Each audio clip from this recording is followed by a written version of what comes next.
Assalamualaikum warahmatullahi wabarakatuh. Perkenalkan, nama saya Faris Nova. Saya dari kelompok 6 ingin menjelaskan pembentukan dan pembubaran koperasi. Dalam kelompok ini saya mempunyai 3 anggota. Yang pertama Sipa Habibah, yang kedua Priska Putriasari, dan saya sendiri Faris Nova. Menjelaskan suatu prosedur dan syarat pendirian koperasi.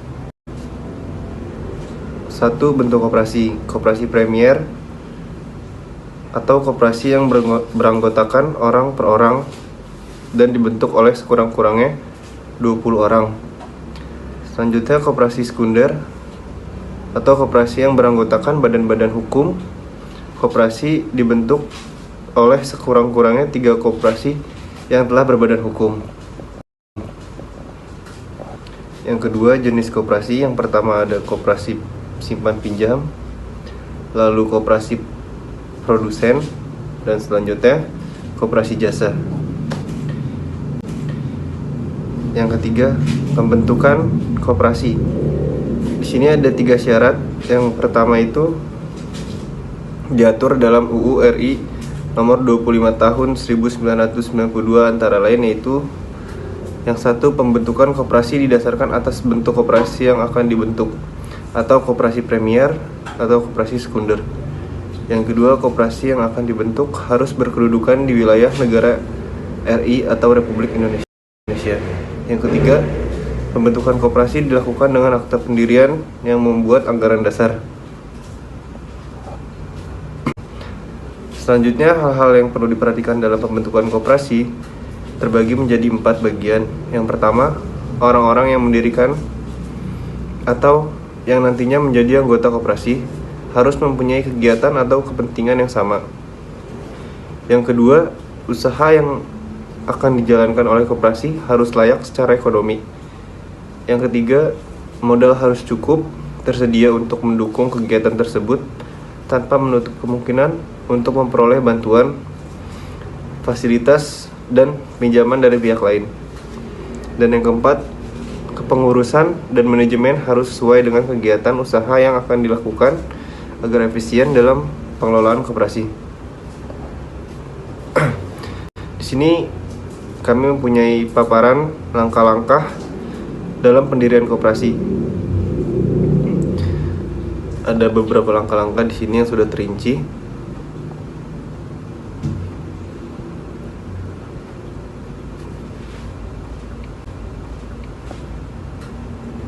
Selanjutnya, rapat persiapan terbagi menjadi 7. Yang pertama, tujuan mendirikan koperasi. Yang kedua, kegiatan usaha yang hendak dijalankan. Yang ketiga, persyaratan menjadi anggota. Yang keempat, menetapkan modal yang akan disetor kepada koperasi, diantaranya dari simpanan pokok dan simpanan wajib. Yang kelima, memilih nama-nama pendiri koperasi. Yang keenam, memilih nama-nama pengurus dan pengawas koperasi. Yang ketujuh, menyusun anggaran dasar. Rapat pembentukan menjadi 2 bagian. Yang pertama, 2 orang atau lebih yang mewakili kelompok masyarakat atau pemperkasa menghubungi kantor dinas koperasi tingkat 2 atau kabupaten untuk mendapatkan penjelasan awal mengenai persyaratan dan tata cara mendirikan koperasi. Yang kedua, selanjutnya pemrakasa mengajukan proposal atau gambaran umum tentang potensi anggota, jenis usaha, usaha dasar, pembentukan koperasi, sekaligus mengajukan permohonan kepada pejabat kantor dinas koperasi dalam rangka mempersiapkan AD atau ART. Yang ketiga, atas dasar permohonan tersebut, pejabat dinas koperasi memberikan penyuluhan tentang mengenai koperasi, tujuan dan manfaat berkoperasi, hak dan kewajiban anggota, dan peraturan lainnya. Yang keempat, persiapan rapat pembentukan koperasi minimal dihadiri 20 orang calon anggota koperasi yang dipimpin oleh pemerkasa dengan materi sepakat pembentukan, pembahasan ADRT, penempatan pendirian koperasi, pemilihan pengurus dan pengawas koperasi, serta sumpah dan janji pengurus dan pengawas. Sejak rapat pembentukan tersebut, koperasi telah menjalankan aktivitas usahanya. Anggota membayar simpanan pokok, simpanan wajib, dan simpanan lainnya. Pengurus mengajukan permohonan status badan hukum ke kantor dinas koperasi setempat. Pejabat kantor koperasi melakukan verifikasi dan penelitian atas kebenaran data-data yang diajukan. 5. Isi AD/ART. 1. Daftar nama pendiri. 2. Nama dan tempat pendiri. 3. Maksud dan tujuan bidang usaha yang dilakukan. 4. Ketentuan mengenai keanggotaan. 5. Ketentuan mengenai rapat anggota. 6. Ketentuan mengenai pengelolaan. 7. Ketentuan mengenai permodalan. 8. Ketentuan mengenai jangka waktu berdiri. 9. Ketentuan mengenai pembagian SHU. 10. Ketentuan mengenai sanksi. Berikut ada ruang lingkup pengawasan koperasi. Menurut Peraturan Menteri Nomor 17 Tahun 2015 tentang pengawasan koperasi, yaitu ada penerapan kepatuhan. Penerapan kepatuhan ini ada kepatuhan legal, kepatuhan usaha dan keuangan, dan kepatuhan transaksi. Yang kedua ada usaha simpan pinjam, yaitu penghimpunan dana, pengontrol keseimbangan dana, dan penyaluran dana. Yang ketiga ada penerapan sanksi, yaitu penerapan sanksi administrasi sebagaimana pelimpahan perkara, pemantauan pelaksanaan sanksi. Kedua, ada pemantauan keputusan hasil perkara, rehabilitas, kelembagaan, dan rehabilitasi usaha. Di bawah ini ada penilaian kesehatan usaha simpan pinjam. Yang penilaian terhadap aspek 1. Permodalan. 2. Kualitas aktiva produktif. 3. Manajemen. 4. Efisiensi. 5. Likuiditas. 6. Jati diri koperasi. 7. Pertumbuhan dan kemandirian serta kepatuhan terhadap prinsip syariah untuk usaha simpan pinjam oleh syariah.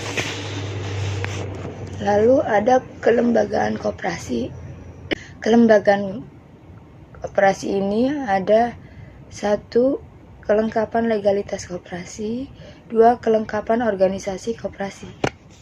6. Keanggotaan, yaitu kewajiban anggota sebagai berikut. 1. Mematuhi AD dan ART serta keputusan yang ditetapkan atau disepakati dalam rapat anggota. 2. Berpartisipasi dalam kegiatan yang diselenggarakan oleh koperasi. 3. Mengembangkan dan memelihara kebersamaan berdasarkan atas kekeluargaan. Lalu ada hak anggota. 1. Menghadiri dan menyatakan pendapat dan memberikan suara dalam rapat anggota. 2. Meminta diadakan rapat anggota. 3. Memilih atau dipilih menjadi anggota, pengurus atau pegawai koperasi. 4. Mengemukakan pendapat atau saran kepada pengurus di luar rapat anggota, baik dilakukan maupun tidak diminta. 5. Memanfaatkan koperasi dan mendapatkan pelayanan yang sama antar sesama. 7. Berhenti sebagai anggota koperasi, yaitu ketika meninggal dunia, meminta berhenti atas kehendak sendiri, diberhentikan karena memenuhi syarat keanggotaan, dipecat karena tidak memenuhi kewajiban sebagai anggota. Selanjutnya adalah pembubaran koperasi. Setiap bentuk badan usaha, apakah BUMN, swasta, atau koperasi bisa dibubarkan. Cara pembubaran koperasi telah diatur dalam Undang-Undang Nomor 25 Tahun 1992, Pasal 46 sampai dengan Pasal 50, berdasarkan ketentuan Pasal 46 Undang-Undang Nomor 25 tahun 1992, ada dua cara yang dapat dilakukan untuk membubarkan koperasi, yaitu yang pertama keputusan rapat anggota dan keputusan pemerintah. Dua cara pembubaran koperasi. Yang pertama keputusan rapat anggota. Rapat anggota selaku pemegang kekuasaan tertinggi berhak membubarkan koperasi. Apabila rapat anggota telah memutuskan untuk membubarkan koperasi, maka pengurus koperasi atau kuasa rapat anggota memberitahukan secara tertulis keputusan pembubaran koperasi tersebut kepada semua kreditor dan pemerintah dalam jangka waktu paling lama 14 hari sejak tanggal keputusan rapat anggota pembubaran. Jika alasan pembubaran diterima oleh pemerintah, maka akan diumumkan pembubaran negara tersebut dalam Berita Negara Republik Indonesia. Sejak tanggal pengumuman pembubaran dalam Berita Negara Republik Indonesia, maka status badan hukum koperasi yang bersangkutan dihapus. Pemberitahuan secara tertulis tentang keputusan pembubaran koperasi tersebut harus menyebutkan yang pertama nama dan alamat penyelesaian, yang kedua, ketentuan bahwa semua kreditor dapat mengajukan tagihan dalam waktu 3 bulan sesudah tanggal diterimanya surat pemberitahuan pembubaran. Selanjutnya, pemberitahuan tertulis dibuat rangkap 2 kepada pemerintah. Harus dilampiri hal-hal di bawah ini. Yang pertama, ketikan berita acara rapat anggota pembubaran koperasi yang berisi keputusan rapat anggota koperasi untuk membubarkan koperasi tersebut. Yang kedua, akta pendirian yang berisi anggaran dasar koperasi tersebut. Yang ketiga, daftar hadir yang ditandatangani anggota sebagaimana tercatat dalam buku daftar anggota. Yang terakhir, berita acara penyelesaian pembubaran. Selanjutnya adalah pembubaran oleh pemerintah. Keputusan pemerintah. Yang pertama, pemerintah dalam hal ini penjabat koperasi berhak pula melakukan pembubaran koperasi. Pembubaran koperasi yang dilakukan pemerintah berdasarkan alasan-alasan berikut ini. Yang pertama, koperasi yang bersangkutan tidak memenuhi ketentuan Undang-Undang Koperasi. Yang kedua, kegiatan koperasi bertentangan dengan ketertiban umum dan kesusilaan berdasarkan keputusan pengadilan. Yang terakhir, kelangsungan hidup koperasi tidak dapat diharapkan lagi. Misalnya koperasi tersebut telah bangkrut atau pilot. Penyelesaian berdasarkan ketentuan pasal 54 Undang-Undang Nomor 25 Tahun 1992, penyelesaian mempunyai hak, wewenang, dan kewajiban sebagai berikut. Yang pertama, melakukan segala perbuatan hukum untuk dan atas nama koperasi dalam penyelesaian. Yang kedua, mengumpulkan segala keterangan perilaku. Yang ketiga, memanggil pengurus, anggota, dan bekas anggota tertentu yang diperlukan. Yang keempat, memperoleh, memeriksa, dan menggunakan segala catatan dan arsip koperasi. Yang kelima, menetapkan dan melaksanakan segala kewajiban pembayaran yang didahuluinya dari pembayaran hutang lainnya. Yang keenam, menggunakan sisa kekayaan untuk menyelesaikan sisa kewajiban koperasi. Yang ketujuh, membagikan sisa hasil penyelesaian kepada anggota. Dan yang terakhir, membuat berita acara penyelesaian. Dasar hukum pembubaran koperasi yang pertama, Undang-Undang Nomor 25 Tahun 1992. Yang kedua, Keputusan Menteri Negara Koperasi dan Usaha Kecil dan Menengah Republik Indonesia Nomor 123-M.KEP-M-KUKM-X-2004 tanggal 6 Oktober 2004. Yang ketiga, Peraturan Pemerintah Republik Indonesia Nomor 17 Tahun 1994 tanggal 20 April 2004 tentang pembubaran koperasi oleh pemerintah.